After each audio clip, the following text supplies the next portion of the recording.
Hello friends, तो कैसे हैं आप लोग। आशा करता हूं बहुत ही ज़्यादा अच्छे होंगे। फ्रेंड्स, हमारी लास्ट डेफिनेशन छूट चुकी थी, वो आज मैं क्लियर कर दूंगा। क्लास 10th की चैप्टर फर्स्ट की जो हमारी डेफिनेशंस थी रासायनिक अभिक्रियाओं की, वो आज की इस वीडियो में पूरी होने वाली है। तो प्लीज़ वीडियो एंड तक देखना और स्किप बिल्कुल मत करना।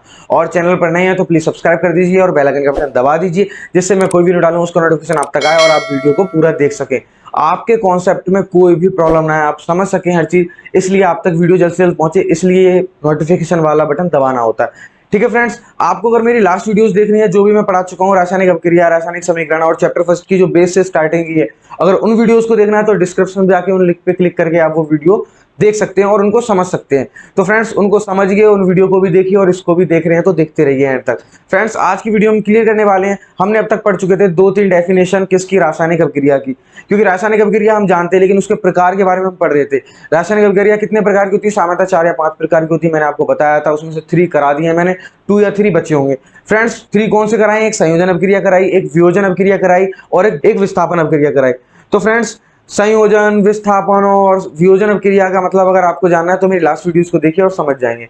संयोजन का मतलब संयोग हो रहा है, वियोजन का मतलब अलग हो रहा है और विस्थापन का मतलब अपना स्थान चेंज कर रहा है। तो उससे रिलेटेड आएगी उस डेफिनेशन में कोई बात। लेकिन अब आगे की डेफिनेशन कौन सी होने वाली है, तो प्लीज पूरी वीडियो एंड तक देखना है, इसके बिल्कुल मत करना। क्योंकि कौन सी डेफिनेशन आपके लिए इंपॉर्टेंट होगी या आपको समझ नहीं आ रही है, तो उसको जब आप प्रॉपर देखोगे तभी तो समझ पाओगे। तो आज की वीडियो आपके लिए बहुत खास होने वाली है, तो प्लीज लाइक कर दीजिए और देख लेते हैं। स्टार्टिंग करते हैं अपनी डेफिनेशन से, कौन सी डेफिनेशन पहले आएगी और उसको मैं किस तरीके से समझाता हूँ। देख लेते हैं सबसे पहले अपनी फर्स्ट डेफिनेशन। तो फ्रेंड्स, अब हम देख लेते हैं अपनी फर्स्ट डेफिनेशन कौन सी होने वाली है, द्विविस्थापन अभिक्रिया।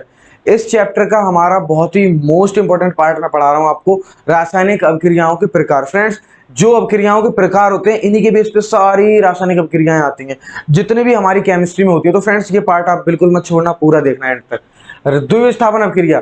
फ्रेंड्स, अब तक हम पढ़ चुके हैं 3 अभिक्रिया, चौथी हमारी आ गई द्विविस्थापन अभिक्रिया। इसको क्या कहते हैं? सिंपल सा मतलब है, जिस तरीके से हमारी विस्थापन अभिक्रिया थी उसी प्रकार ये है, बस इसमें द्वि लग गया तो आप समझ सकते हैं इसमें क्या होने वाला है। 2 चीजें होंगी, विस्थापन तो होगा, तत्व का भी होगा, साथ में उसके जो आयन है, आयनों का भी आदान प्रदान होगा। तो इसकी सिंपल सी डेफिनेशन है, द्विविस्थापन अभिक्रिया हमारी वे अभिक्रियां होती हैं जिनमें हम अपने, यानी कि अभिकारक जो है वो अपने आयनों का आदान प्रदान करता है। ऐसी अभिक्रिया हमारी द्विविस्थापन अभिक्रिया कहलाती है। फ्रेंड्स, इस डेफिनेशन को आप समझिए। जिस तरीके से विस्थापन थी उसमें क्या हो रहा था हमारा, कि जो हमारा अभिकारक है वो अपने तत्वों को अपने दूसरे तत्व के यौगिक के साथ करा देता है, यानी एक तत्व दूसरे तत्व के स्थान पर स्थान ले लेता है। ऐसी अभिक्रिया विस्थापन अभिक्रिया कहलाती है। यानी कि उसमें विस्थापन हो रहा है, एक स्थान से दूसरे स्थान पर जा रहा है, एक विस्थापन, एक डिस्प्लेसमेंट हो रहा है। क्लियर बात है। इसमें द्वि का मतलब आ गया, 2 विस्थापन होंगे। एक कौन सा होगा? वो तत्व तो होगा, लेकिन उसके साथ आयन है, उनका भी आदान प्रदान होगा। तो फ्रेंड्स, सबसे बड़ी बात यही आती है, ये आयन से रिलेटेड है ये डेफिनेशन। इसमें आपको सीधा माइंड में ये रखना है, आयन आएंगे तो आयन से आपको याद रहेगा ऐसी अभिक्रिया जिसमें आयनों का आदान प्रदान होता है, सिंपल सी हमारी द्विविस्थापन अभिक्रिया कहलाती है। तो फ्रेंड्स, इसकी सिंपल सी डेफिनेशन देख लेते हैं, फिर मैं उसको समझाऊंगा एग्जाम्पल के थ्रू और आपको डेफिनेशन क्लियर समझ जाएगी। तो इसकी थ्योरी क्या होने वाली है? वे अभिक्रिया, वे अभिक्रिया, वे अभिक्रिया जिसमें जिसमें अभिकारक अभिकारक अभिकारक आयनों का आदान प्रदान करते हैं, मतलब आयनों को देते हैं या लेते हैं, आयनों का आदान प्रदान करते हैं। ऐसी अभिक्रिया ऐसी अभिक्रिया ऐसी अभिक्रिया हमारी कहलाती है द्विविस्थापन द्विविस्थापन अभिक्रिया कहलाती है। द्विविस्थापन अभिक्रिया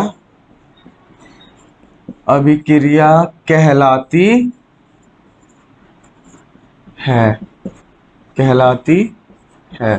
ठीक है फ्रेंड्स, सिंपल सी इसकी डेफिनेशन, आप इसको स्क्रीनशॉट ले लीजिए या नोट कर लीजिए। वे अभिक्रिया जिसमें हमारे अभिकारक आयनों का आदान प्रदान करते हैं, ऐसी अभिक्रिया हमारी द्विविस्थापन अभिक्रिया कहलाती है। तो फ्रेंड्स, आपको इस डेफिनेशन की लैंग्वेज बिल्कुल समझ आ गई होगी, मैंने आपको समझा भी दिया और लिखवा भी दिया। अब एग्जाम्पल के थ्रू समझते हैं। तो फ्रेंड्स, सिंपल सा एक एग्जाम्पल ले लेते हैं, इसका बहुत ही ईजी होने वाला है। आयन, यानी इसमें आयन का आदान प्रदान होगा, लेकिन आयन तो किसी तत्व पे लगा होगा तो उस तत्व का भी होगा, इसीलिए इसमें दो विस्थापन हो रहे हैं, तो इसलिए इसको दो विस्थापन का ट्रिक लगाइए। वो विस्थापन था यानी उसमें एक ही चीज विस्थापित हो रही थी, हमारा एक तत्व दूसरे तत्व के स्थान पर स्थान ले रहा था, लेकिन इसमें आयन भी ले रहा है और तत्व तो ले ही रहा है। तो फ्रेंड्स इसमें हम मान लीजिए सबसे पहले ले लेते हैं सिल्वर और नाइट्रेट को, NO3।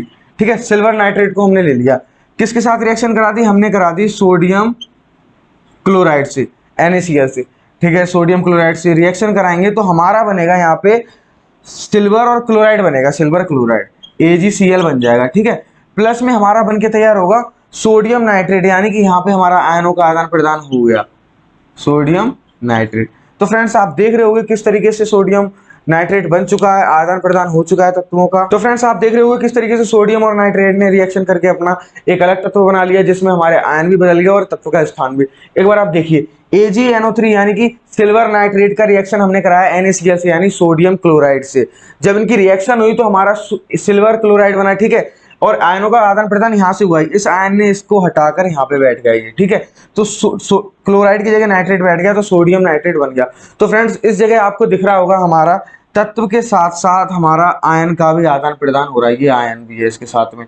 तो ये अभी यहाँ पर क्लोराइड था, यहाँ पे न्यूट्रेट हो गया, इसने इसकी स्थान ले लिया और यहाँ पे फिक्स हो गया, और Ag के साथ हमारा Cl हो गया। तो फ्रेंड्स इस तरीके से हमारे तत्व तो बदल ही रहे हैं, लेकिन हमारा जो आयन है वो भी आदान प्रदान हो रहा है, इसीलिए इसको हम द्विविस्थापन अभिक्रिया कहते हैं।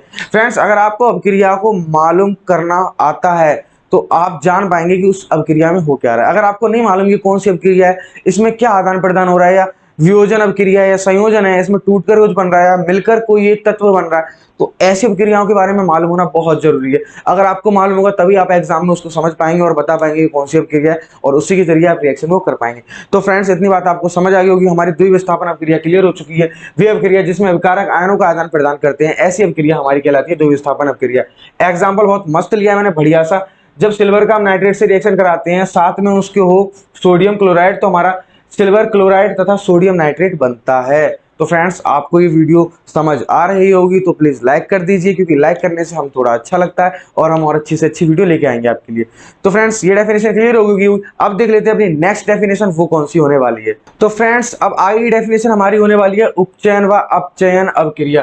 फ्रेंड्स ये उपचयन और अपचयन बहुत अच्छी अभिक्रिया है, इनका यूज बहुत ज्यादा होता है हमारा केमिस्ट्री में। फ्रेंड्स क्या होता है, उपचयन अभिक्रिया हमारी वे अभिक्रिया होती है जिसमें हमें ऑक्सीजन का तो योग मिलता है लेकिन हाइड्रोजन की हानि मिलती है।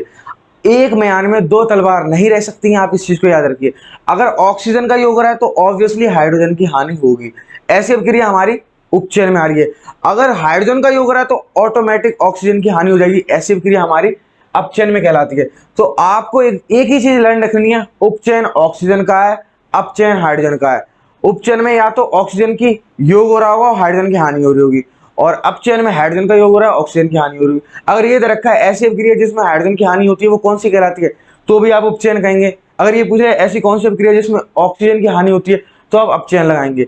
अगर ये पूछ लिया ऐसी कौन सी अभिक्रिया जिसमें ऑक्सीजन का योग होता है, तो उपचयन होगा। ऐसी कौन सी अभिक्रिया जिसमें हाइड्रोजन का योग होता है, तो अपचयन होगा। योग का मतलब है उसमें हाइड्रोजन पाया जाएगा, यानी कि हाँ योग का मतलब भी वही होता है, बढ़ना। तो एक तरफ से हाइड्रोजन जिसमें बढ़े घटे ना, ऑक्सीजन जिसमें घटे बढ़े ना, तो ये ही मतलब है इसमें। उपचयन ऑक्सीजन के लिए, अपचयन हाइड्रोजन के लिए। तो आपको ये चीज याद रखनी है। अब मैं इसकी एक एक करके डेफिनेशन लिखा देता हूँ, विद एग्जांपल आपको समझाऊंगा। तो सबसे पहले हमारा पॉइंट होने वाला है उपचयन के बारे में, हम पढ़ेंगे कि उपचयन अभिक्रिया हमारी क्या कहलाती है। तो फ्रेंड्स देख लेते हैं उपचयन क्या है हमारा। उपचयन, उपचयन की डेफिनेशन मैंने अभी आपको बताई है, बस मैं प्रॉपर आपको लिखा देता हूँ जिससे आप नोट कर लीजिए। वे अभिक्रिया, वे अभिक्रिया, वे अभिक्रिया जिसमें ऑक्सीजन, ऑक्सीजन का योग हो, ऑक्सीजन का योग हो, परंतु हाइड्रोजन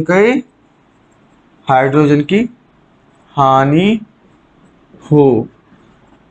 वे अभिक्रिया जिसमें ऑक्सीजन का तो योग हो परंतु हाइड्रोजन की हानि हो, तो ऐसी अभिक्रिया हमारी कहलाती है। तो ऐसी अभिक्रिया, तो ऐसी अभिक्रिया उपचयन, उपचयन अभिक्रिया, उपचयन अभिक्रिया कहलाती है। उपचयन अभिक्रिया कहलाती है। ठीक है फ्रेंड्स, इसकी डेफिनेशन बहुत ही इजी है, बस ऑक्सीजन आप याद रखिए। जो हाइड्रोजन मतलब उपचयन है, यहाँ पे O2 लगा दीजिए, हाइड्रोजन यानी इस पे अपचयन पे हाइड्रोजन लगा दीजिए। H2 होगा अपचयन पे, O2 होगा उपचयन पे। ये केवल ऑक्सीजन के लिए, यहाँ पे ऑक्सीजन का योग हो रहा होगा, हाइड्रोजन की हानि हो रही होगी। यहाँ पे हाइड्रोजन का योग हो रहा होगा, ऑक्सीजन की हानि हो रही होगी। तो फ्रेंड्स ये हमारी डेफिनेशन क्लियर होगी कि वे अभिक्रिया जिसमें ऑक्सीजन का योग होता है परंतु हाइड्रोजन की हानि होती है, तो ऐसी अभिक्रिया हमारी कहलाती है उपचयन अभिक्रिया कहलाती है। ठीक है, डेफिनेशन क्लियर हो गई होगी, मैंने आपको समझा भी दिया। लेकिन अब बात करते हैं, एक एग्जांपल दे देता हूं जिससे आपको कोई भी प्रॉब्लम ना हो। तो इसका एक एग्जांपल ले लेते हैं हम सिंपल सा। मान लीजिए हमने ले लिया एक एग्जांपल ले लेते हैं सिंपल सा। मान लीजिए हमने ले लिया इसका एग्जांपल, मान लीजिए कॉपर के साथ हमने ऑक्सीजन की रिएक्शन करा दी, CuO2 Cu+O2 रिएक्शन कराई, तो हमारा क्या बन के आया, CuO2 बन गया। सिंपल।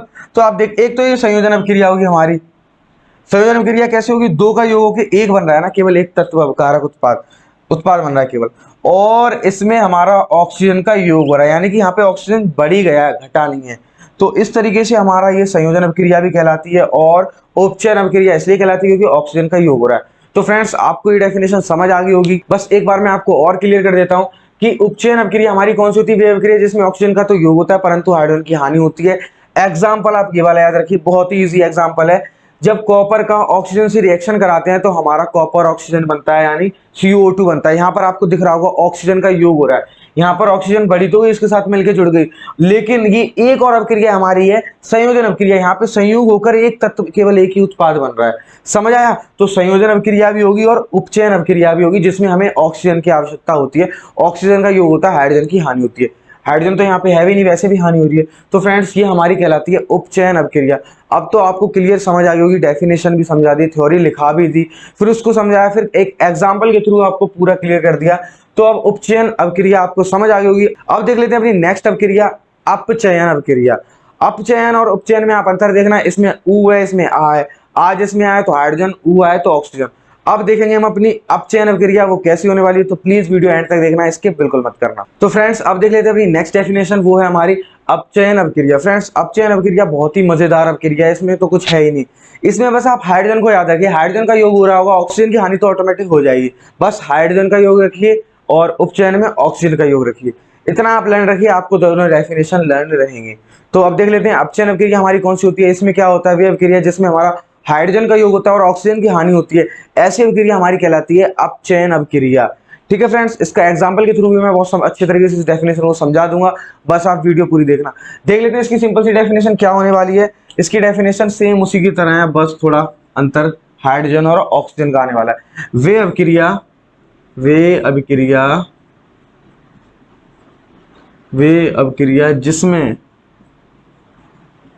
जिसमें हाइड्रोजन का योग परंतु ऑक्सीजन की हानि हो,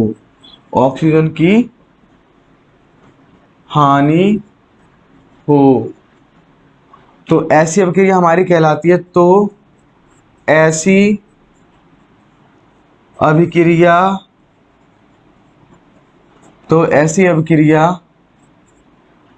अपचयन अभिक्रिया कहलाती है। ठीक है फ्रेंड्स, इसकी डेफिनेशन भी क्लियर होगी। वे अभिक्रिया जिसमें हाइड्रोजन का योग होता है परंतु ऑक्सीजन की हानि होती है, ऐसी अभिक्रिया अपचयन अभिक्रिया कहलाती है। तो फ्रेंड्स आपको डेफिनेशन समझ आ गई होगी, मैंने डेफिनेशन समझा दी और लिखकर भी बता दी थ्योरी इसकी, जिससे आप अपने नोट्स बना सकें और आपको कोई भी प्रॉब्लम ना आए। तो फ्रेंड्स अब इसका देख लेते हैं एक सिंपल सा एग्जांपल जो बहुत ज्यादा इंपॉर्टेंट है। एग्जांपल के थ्रू जैसे डायग्राम डेरिवेशन में इंपॉर्टेंट होता है, ऐसी डेफिनेशंस में एग्जांपल इंपॉर्टेंट होता है। अगर आप एग्जांपल समझ गए तो डेफिनेशन आपको ऑटोमेटिक लर्न हो जाएगी। तो फ्रेंड्स सिंपल सा इसका एक एग्जांपल देख लेते हैं। जब हम अपने कॉपर ऑक्साइड की रिएक्शन कराते हैं हाइड्रोजन के साथ तो हमारा क्या बनता है उसे देख लेते हैं। तो सिंपल सा कॉपर ऑक्साइड हमारा होता है CHO। कॉपर ऑक्साइड की हमने करा दी हाइड्रोजन से रिएक्शन, तो हमारा बनेगा, देखिए आप, कॉपर हमारा अलग हो जाएगा और साथ में H2O जल बन जाएगा साथ में। तो फ्रेंड्स आपको दिख रहा होगा क्लियर, हमारा यहाँ पे हाइड्रोजन का योग हो रहा है क्लियर तरीके से। और जहाँ पर हाइड्रोजन का योग होता है ऐसी अभिक्रिया हमारी अपचयन कहलाती है। ये मैंने क्लियर बताया हुआ अभिक्रिया जिसमें हाइड्रोजन का योग हो, ऑक्सीजन की हानि हो, ऐसी अभिक्रिया हमारी उपचयन अभिक्रिया कहलाती है, सॉरी अपचयन अभिक्रिया कहलाती है। आपको समझ आ गया होगा। तो फ्रेंड्स ये आप समझ गए होंगे, एग्जांपल बहुत ईजी है। जब कॉपर ऑक्साइड की रिएक्शन हम हाइड्रोजन से कराते हैं तो हमारा कॉपर अलग हो जाता है और H2O बन जाता है जिसमें हमारा हाइड्रोजन का योग हो रहा है। तो ऐसी रिएक्शन ही हमारी आती है अपचयन अभिक्रिया में। तो आप समझ गए होंगे इस डेफिनेशन को बहुत ईजी तरीके से। कोई भी डेफिनेशन हो अगर उसका एग्जाम्पल साथ में बता दिया तो आपको ज्यादा अच्छे से समझ आ जाता है। देखिए मैंने खाली रिएक्शन बता दी और आपको पूरी डेफिनेशन समझ आ गई। अगर ये रिएक्शन नहीं बताता तो आप कंफ्यूजन में रहते कि योग कहाँ पर हो रहा है। तो रिएक्शन बहुत ज्यादा इंपॉर्टेंट है किसी भी अभिक्रिया की। तो फ्रेंड्स अभिक्रिया को समझिए, फिर उसको थ्योरी को लिख के समझिए, फिर उसकी एग्जाम्पल यानी रिएक्शन के थ्रू समझिए। तो इसी तरीके से मैं आपको पढ़ाता हूँ जिससे आपको क्लियर समझ आता रहे।